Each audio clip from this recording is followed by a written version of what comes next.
আজ আমি সম্পূর্ণ নিরামিষ একটা পনিরের রেসিপি বানাচ্ছি আর সেটাই তোমাদের সাথে শেয়ার করছি। নমস্কার বন্ধুরা, আমি Mousumi. Welcome to my channel Bong Spice Tales. আশা করি তোমরা সবাই ভালো আছো, সুস্থ আছো। তাহলে রান্নাটা এবার শুরু করা যাক। প্রথমে ননস্টিক প্যানে বেশ খানিকটা সাদা তেল নিয়ে তাতে চৌকো করে কেটে রাখা পনিরের টুকরোগুলো হালকা করে ভেজে নিতে হবে।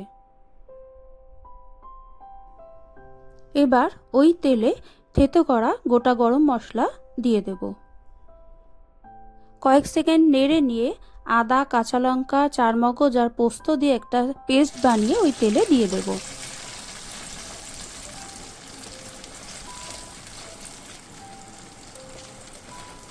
তারপর মশলাটা ভালো করে কষিয়ে নিয়ে স্বাদ মতো নুন ও চিনি দিতে হবে।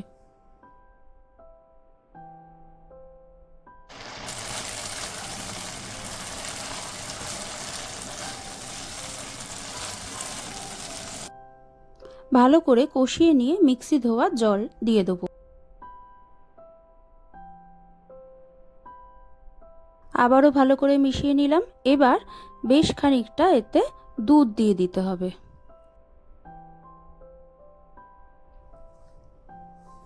এবার ভালো করে ফুটে উঠলে ভেজে রাখা পনিরের টুকরোগুলো দিয়ে দিতে হবে।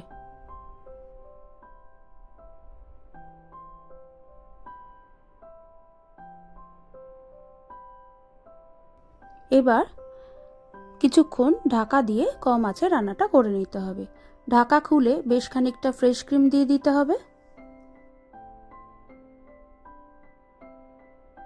আর একটু গরম মশলা গুঁড়ো দিয়ে মিশিয়ে নিলেই তৈরি হয়ে যাবে এই সুস্বাদু দুধ পনির।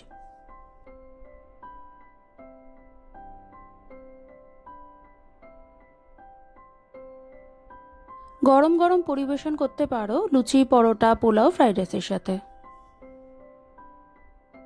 আর এই রেসিপিটা যদি ভালো লাগে তাহলে অবশ্যই একটা কমেন্ট করে জানিও। আবার আসবো নতুন কোনো ভিডিও নিয়ে। ততক্ষণের জন্য টাটা।